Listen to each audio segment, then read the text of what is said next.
我也觉得很幸运，能和你一起记录这样的时刻。就在最后一刻，梁冬决定收起这张准备用来预警的照片。面对这个谜一样的女人，梁冬告诉自己，一定要谨小慎微，不能露出任何的蛛丝马迹。也许一点小小的失误，就会带来严重的后果。这时是9时10分，麦克阿瑟继续宣布，盟国最高统帅代表和日本作战各国签字。接着回身邀请魏德曼将军和潘锡藩将军的陪同签字。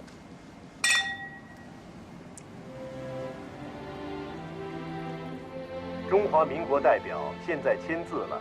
徐永昌走至桌前，由王之陪同签字。之后，英、苏、澳、加、法、荷等国代表签字。全体签字地，麦克阿瑟和各国首席代表离场，汇入将领指挥室。此时是9点18分。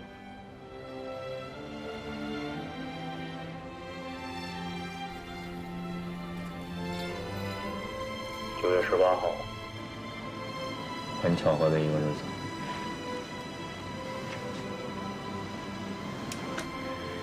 9·18事变，离今天已经14年了。又是一个9·18。日本人现在投降了，中国人的噩梦也结束了。为了光明，为了光明。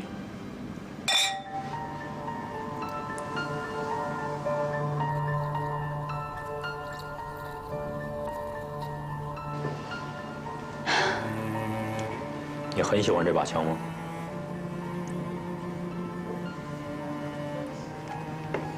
我会经常看看它，也许它能帮我唤起我从前的记忆。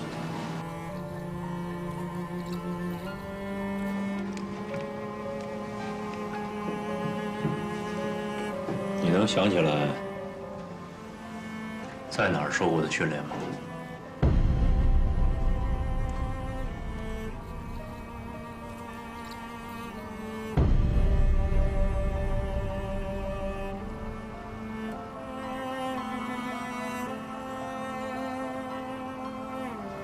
想不起来。想不起来。我真的想不起来。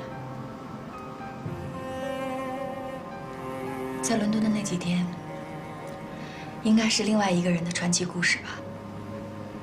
另外一个人？对，另外一个人，一个女间谍，一个女杀手。反正不是我。我根本不知道我什么时候学会的弹枪，我也不知道我怎么会有那些奇怪的技能。准确的说，是间谍的技能。在伦敦的时候，潜在的那个人被激发出来了，可是现在的我，完全不是那样的人。我什么都想不起来了，一段过去的记忆，一点痕迹都没有。我就像是做了一场梦。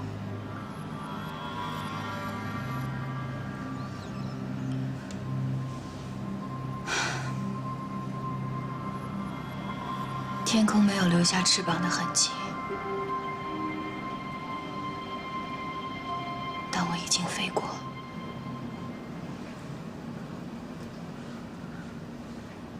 你知道这首诗吗？泰戈尔的诗。但是你完全不会理解，一个忘了自己的人有多孤独，孤独的可怕。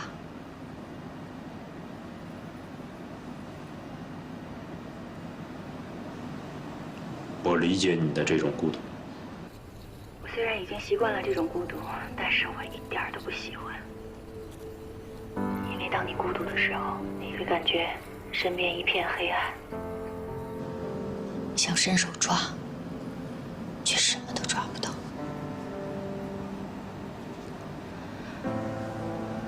直到我遇见了威廉，我第一次感觉到，有一个男人的肩膀可以让我去依靠。可是我们刚刚开始的生活却一去不再了。你说，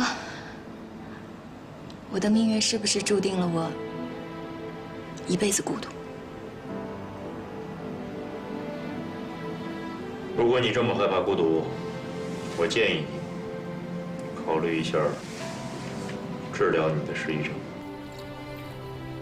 我治疗过，我找过很多医生，但是每次当我有信心找回自己的回忆，我每次都失败了。赵恒轩在听着每一句对话，梁彤必须完成曾光熙交给自己的任务。面对一个可能的失忆症患者，梁彤仿佛在走钢丝。他希望打开米兰妮记忆的闸门，却又不敢打开。失忆了？真的是失忆了吗？我喜欢孤独，在孤独的时候，他就会出现在我的身边，就像从来没有离开过一样。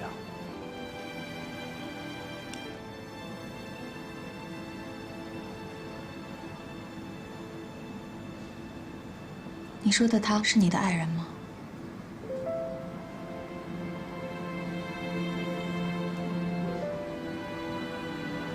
他无声无息地消失在我的世界里，我不知道他为什么会离开。我以为我永远都不会见到他，直到你的出现。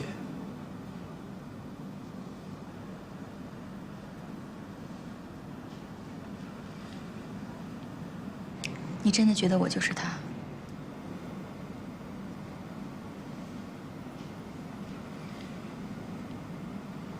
世界上不会有如此相像的两个人。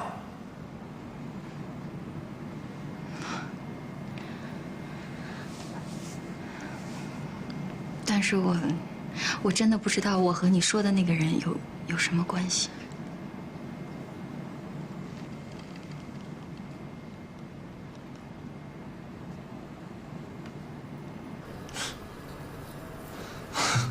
这有文化的人就是有文化，戏都演得这么好啊！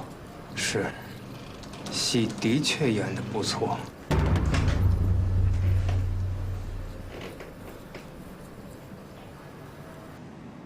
你跟我说说他吧。如果你不介意的话，你可以把我当成是他。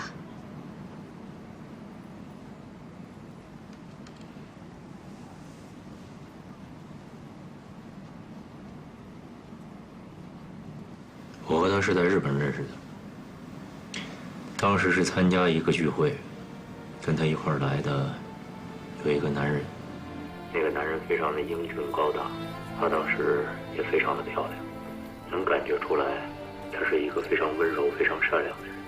他们这一对儿成为当时聚会所有人的焦点。我当时觉得，我这一辈子可能都不会跟这样的女人有任何的交汇。可是很奇怪，命运让我们走在了一块儿。有一天，他突然来敲我的门，让我收留他。我当时想都没想，我就答应了。你想，有这样一个自己一直以来梦寐以求的女人出现在你的面前，向你提出这样的要求，你会拒绝吗？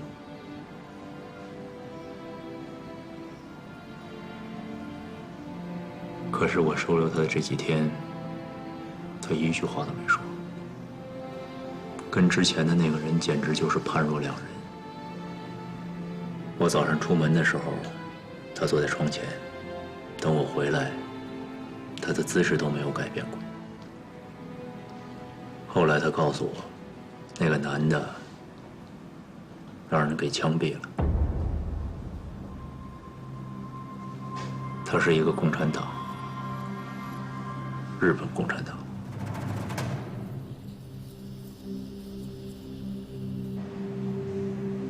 那他呢？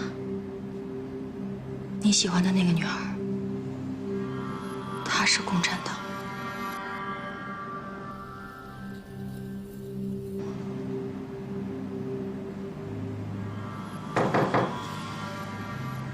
来人了。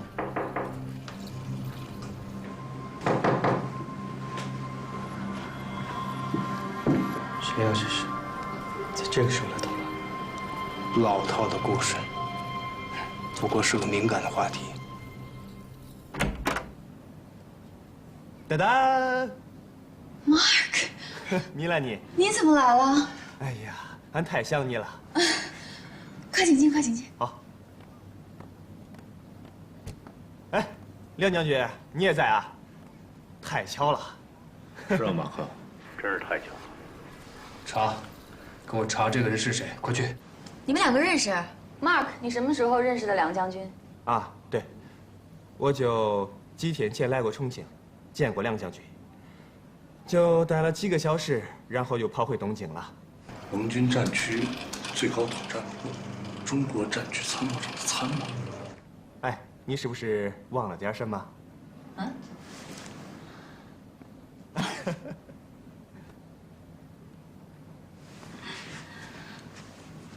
Mark， 我给你倒酒。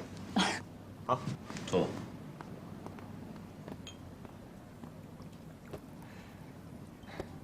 梁将军，你相信一见钟情吗？嘿，在说什么呢？你是不是又是在说一见钟情的事情？Mark，come on， 你不要跟每一个人都说一遍这个事情好吗？嗯。虽然俺是在山东菏泽出生，可俺也是美国人。俺们表达感情很直接。好吧，来。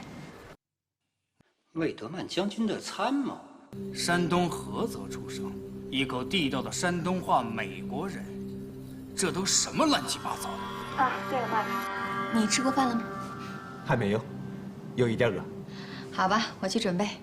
梁将军，跟我们一块儿吃饭吧。好。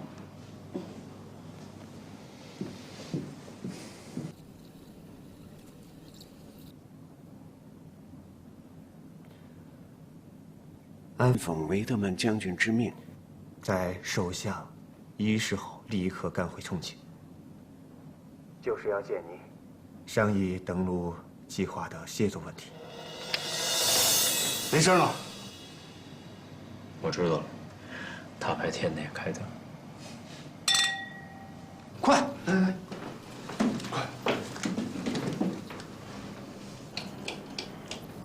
快点，快点！没有电流声，电源应该被人拔了。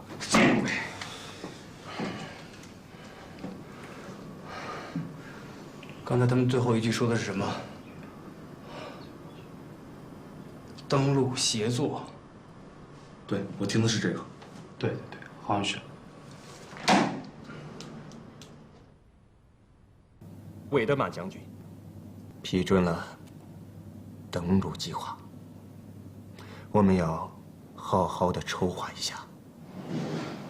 明天我会约陈部长见面。那太好了。这就是维德曼将军的要求。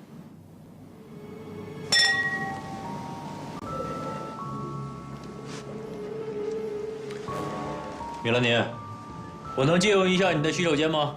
可以，在卧室里。我去个洗手间。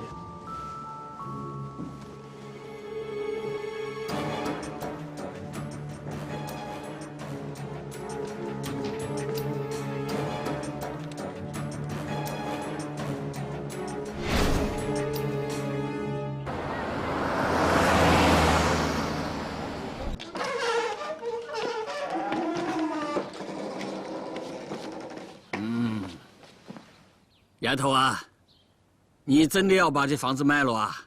嘿，这可是我给你准备的嫁妆哦。我嫁给谁去啊？哎，你总是要嫁人的嘛，到时候没得房子，我这张老脸往哪里放哦？没人嫁了。我打算在南京买房子，就搬去南京住。小石头和小兰子呢，就当成是自己的孩子养着。以后你老了就去南京养老。说得好听呢，我不晓得你心里头还是放不下那个小童子。这个是怪我，当初让你跟小童子去日本就好喽。丈夫嘛，一丈之外那就不是夫喽。多久以前的事儿了，别说了。哎呀，丫头，我有个办法，我去找小童子去说，你呢，就去给他租个2房，怎么样？我这个当爸爸的都不在乎，你在乎啥子嘛？再说了，是你放不下那个小童子嘛，那怎么办呢？童子哥跟杨老师都是文化人，瞎说了。现在4个带兵，你3妻4妾那是正常嘞。再说了，有爸爸给你做后盾，梁老先生、梁老太太也不会亏待你，对不对？你住嘴！哎呦，出去！你搞啥子？哎，慢点，丫头。哎，我说的可是认真的哦。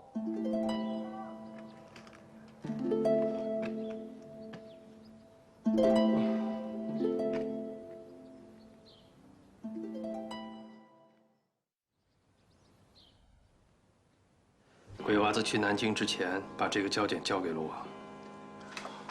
这是美军的登陆计划，这个情报太重要了，我马上把它电传给延安，你跟着鬼娃子随时策应他，配合他的工作。好，我正好要去上海。国民政府军事委员会这回要改组成国防部，这对鬼娃子来说啊，可是关键的一步。我们演计划的实施能不能成功，也看这一步了。我明白，我会把您的意思转达给他。那我先走了。好，我送送你。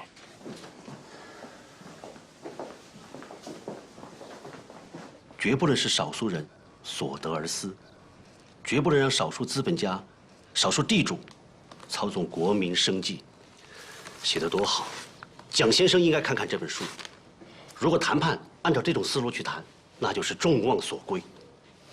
我的分享结束了，谢谢大家。好，今天时间差不多了。今天咱们谈的是建国的问题，下次咱们就谈人民民主与权利的问题。好了，今天就到这儿吧，大家解散吧。顾团长和梁总的飞机几点到啊？应该快到了。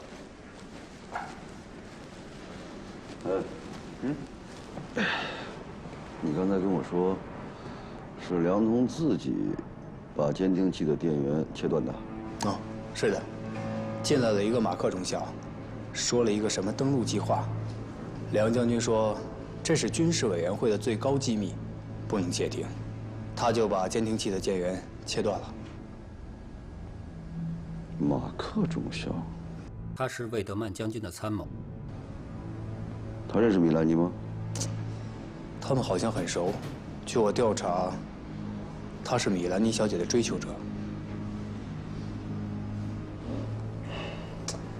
梁将军说，米兰妮小姐一直在寻找治疗失忆症的方法，而且这次同意梁将军安排医生试试治疗失忆症。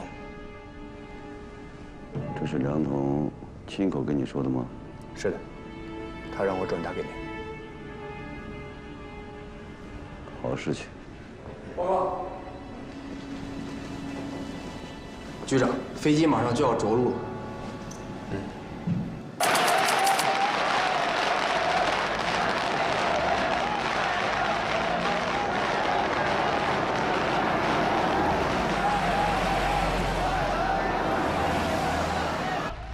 哎呀，亮将军，太幸运了！俺参加中国的首相仪式啊，更激动。毕竟俺出生在中国。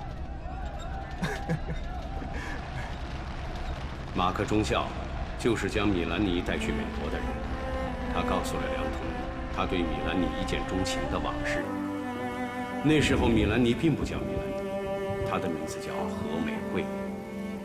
所有的一切开始于梁彤把重伤的中伤惠美，也就是何美惠，留在了医院里的那个晚那天晚上，俺住在济民医院，俺得了猩红热。很幸运的是，治好了，从生死线上回来。第二天，俺就要出院去美国了。俺被弗吉尼亚军校录取了。What happened?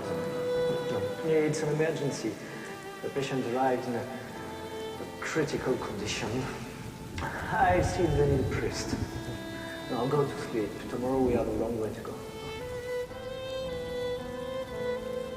My lord, our flesh is weak, fragile, and pitiful.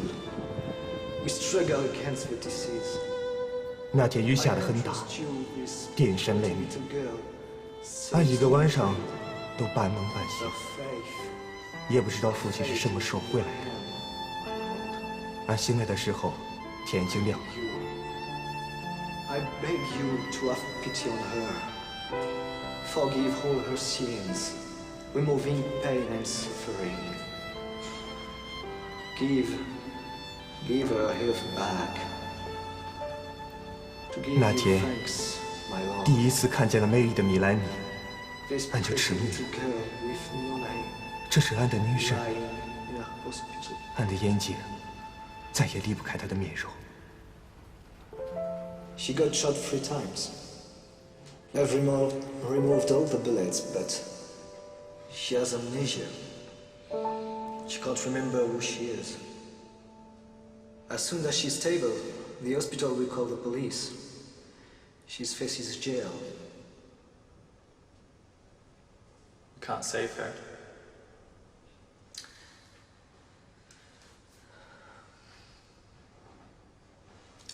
How should we name her?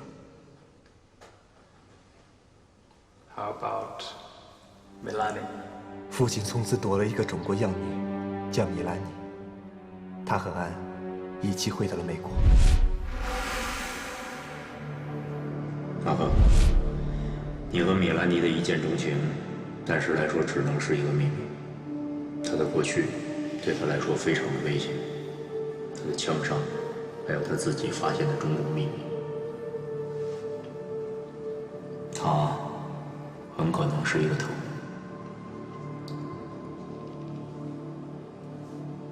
我是个特工？米兰妮怎么可能会是特工？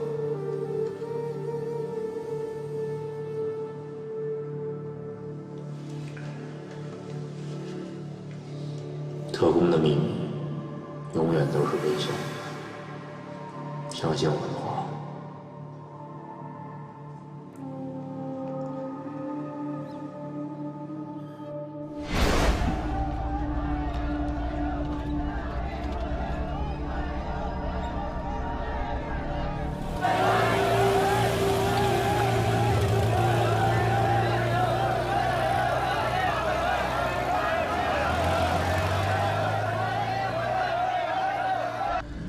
投降时机已经形成，冈村宁次已经接到了苏北新四军的通牒，命令他派代表前往枪城山投降。他拒绝了，他希望国军尽快派优良部队到南京接防。同时，冈村提到，华北、华东和山东地区也有类似情况发生，苏军和蒙军也在边境上发动了攻击。千万要注意。不要以为日军业已投降，天下就会太平无事。这次委员长确定用以德报怨的受降方针，就是考虑到还有120多万日军的精锐部队依然强大的客观事实。双方实际上是用合作的方式来安排日军放下武器，并且遣送回国。对中日双方彼此抱着相敬如宾的态度，就是为了避免一些过激事态的刺激，而导致无谓的武装冲突，破坏了大局。只要日本军队不乱，各派的势力就没有什么机会。明天已经安排了美龄号专机到芷江机场去接何应钦总司令来南京主持受降仪式。安全问题要确保万无一失，这可是全世界都在看着呢。这个你放心，我们已经和新六军做了安排。另外，94军也被美国空军从福建运到了上海，可以说是万无一失。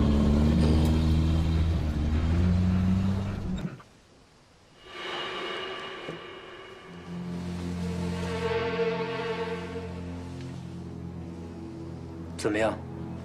还是把房子卖了吧。我吴文侯一大家子，就这么一栋房子，卖了，住哪里呀？这房子本来就不是你的，还是还给人家吧。再说了，房子的主人还是要给你一些钱作为补偿的。我可是日本人进城前跟房主手里买的。美娟，把房契拿来。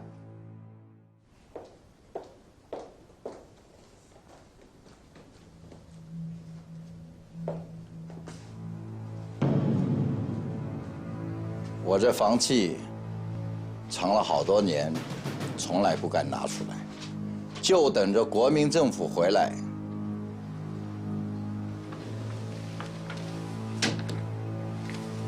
房子的主人现在下落不明，你这房契，我不知道是真是假。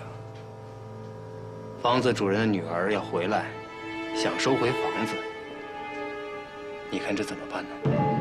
为了这栋房子，我花的钱多了，您就另想办法吧，啊？听说你是给日本人在做事的？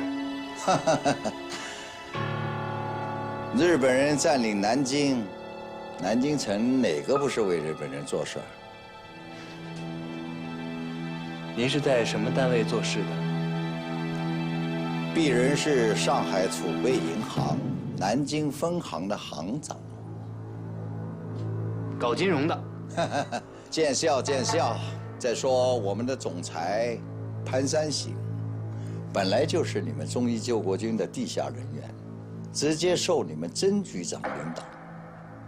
为了打日本人，我们也暗中出了不少力。自己人，这就对了嘛啊！自己人，有空常来坐坐啊！我做东，请大家吃饭啊！嘿，请了。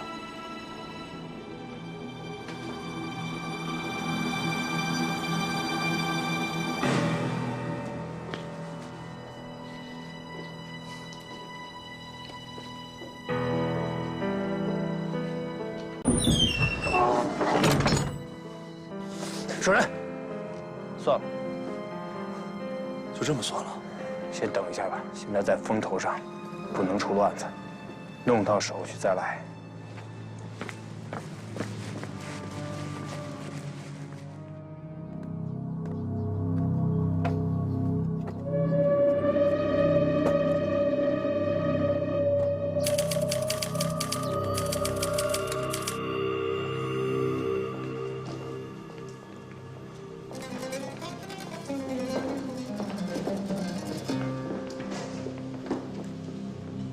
ようこそ。你就是石正信君吗？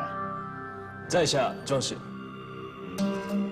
我早就知道你的眼光独到，我很欣赏，所以我今天来也提出要见见你。国家，承知有愧。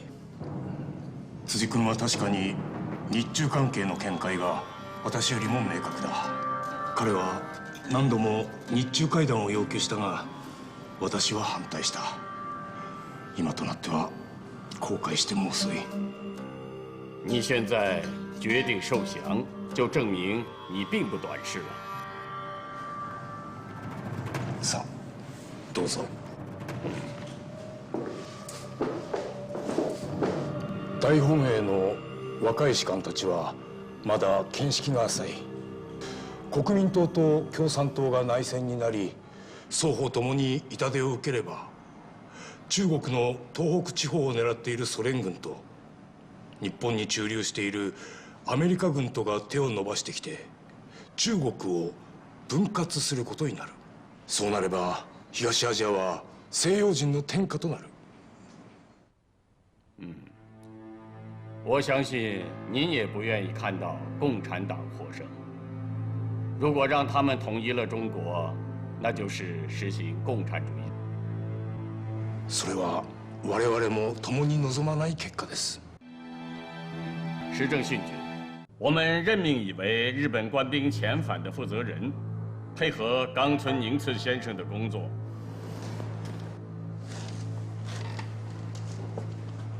我很荣幸接受这个任务。你也将和梁同将军一起工作。我和大名鼎鼎的梁董将军是老熟人了。您才是最有远见的预言家。从亚尔的会议以后发生的所有的事情，都在你的预言中，我万分敬佩。请坐。梁同将军接受军政部的委派，负责日本官兵的遣返工作。以后你们2个人要多多打交道了。荣幸，多多关照。両将軍、中国の将来について考えをお聞かせください。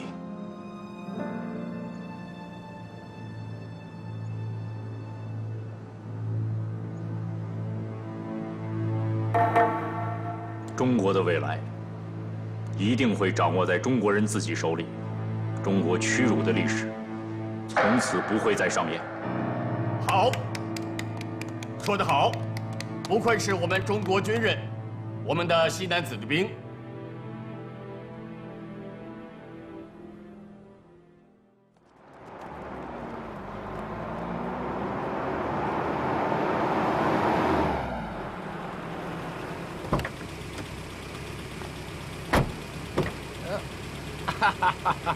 刘将军，好多年没见面了，太高兴了！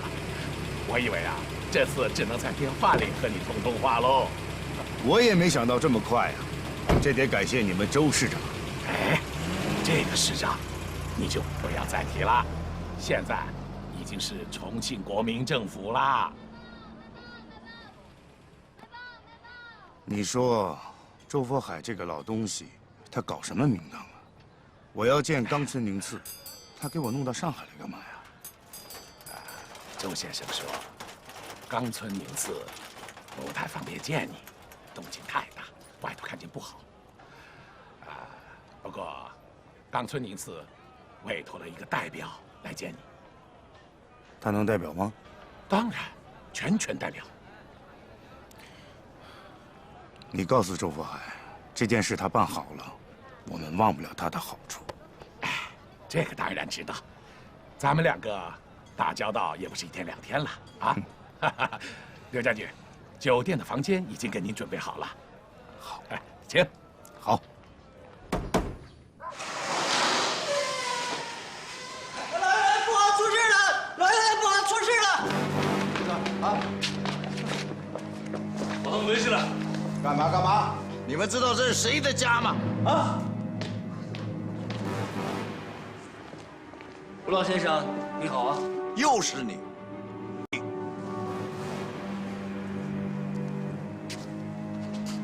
哎，你怎么动手啊你？哎，不要打！守仁，下手太重了，都把枪放下，放下！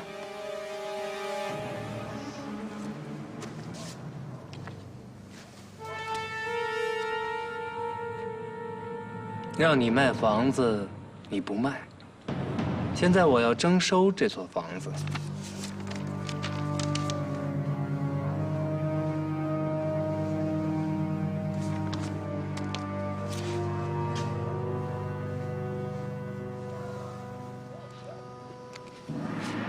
我还是很仁慈的，这是民国政府的法币。我实话告诉你吧，这所房子是梁同将军家的房子。我来，我是请你走。如果梁将军来，老汉奸，你知道你是什么下场吗？把他们送到小旅馆去住，房钱从这里出。长官，我求求你，给我们点时间收拾收拾，行吗？收拾完了，我们自己走还不行吗？早要这样多好啊，免得受这份痛苦。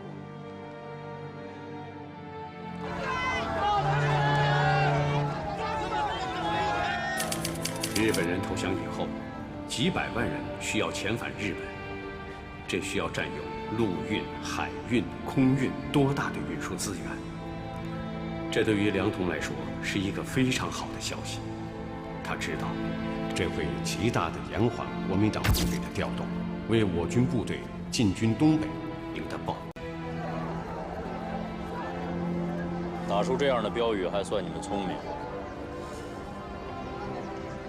日本人的确很强，命令下来，马上放下枪，集体回家。我没看出他们纪律性强。还有，日本的军队已经开始撤了吗？这些都是侨民，有些人自己迫不及待的买了船票。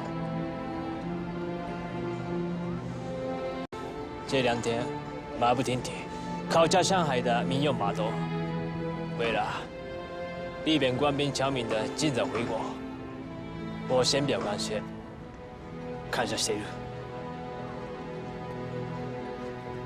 军人以服从命令为天职，不是军人那么简单。我对你的了解，原来是停留在思想方向，但是通过这几天的同行，你的实干能力让我有了新的认识。中国如果都是您这样的军人，我们日本人没有胆量狂妄的。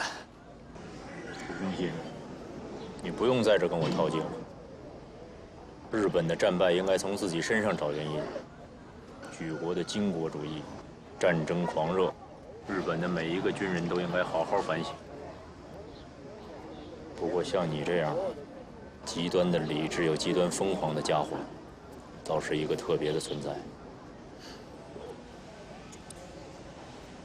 日本官兵侨民的遣返是庞大的工厂，如果不尽快把这些日本人遣返，会导致更多的不安定因素。对了，冈村先生的意思是，如果蒋委员长需要，我们120多万日本军队可以暂时留在中国，为国民政府服务，帮助中国人，打中国人。我们担心国民政府难以抵挡中国共产党的发展壮大。让冈村宁次收起他的狼子野心。他想把武力寄存在中国，是他的一厢情愿。当然，这只是我们的一个态度，还请蒋委员长定夺。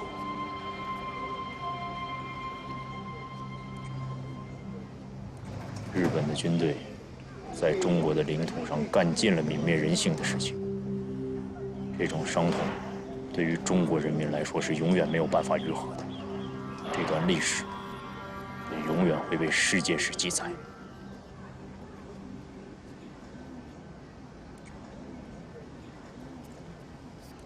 袁小姐，我刚得到报告，附近有一个小码头被建国军守卫的非常严密，我怀疑他们私运，来谋取暴利。去看看。周先生，这次何将军的这个手谕也是得到了委员长的同意。为了履行这次首相的约定，包括对这次和谈和首相的有贡献人员的保护和奖励，要花费很大一笔费用。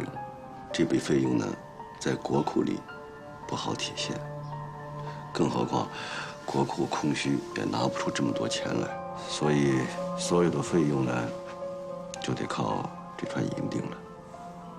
这几天，我会安排人把这船银锭船转移走。另外，这船银锭的事情属于国家的最高机密，只有委员长、何将军和你我知道。我知道了。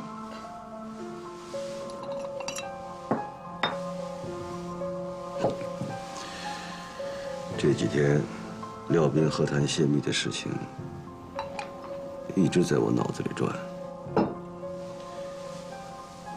会是谁把这件事捅出去的呢？你不会怀疑是我吧？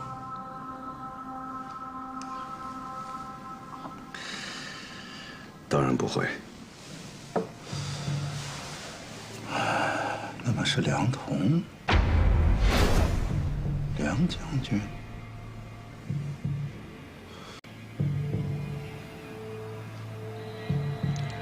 我这儿没什么证据，但是他离开过我的视线。哎，上次你跟我说，你们76号有个话务员被煤机关绑架了，后来查出什么结果了吗？啊，有个人在76号打过一个电话，就是这个话务员转接的。电话是打给谁的？打给冈村宁次的。说了些什么？说了什么不太清楚。